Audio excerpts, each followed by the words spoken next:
అనకాపల్లి జిల్లా దేవరపల్లి రాయవాడ కాలువ సమీపంలో గిరినాగు కలకలం రేపింది. సుమారు 7 అడుగుల పొడవున్న గిరినాగును చూసిన స్థానికులు భయాందోళనకు గురయ్యారు.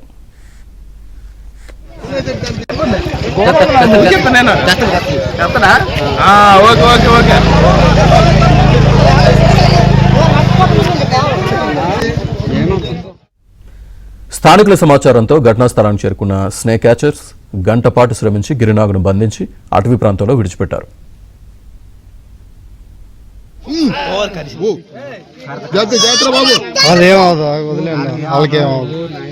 వదిలేసాడు.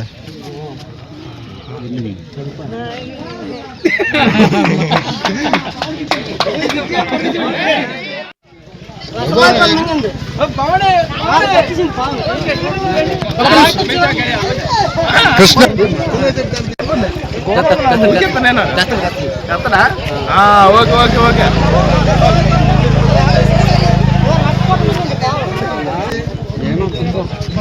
ఏది అది కాదు.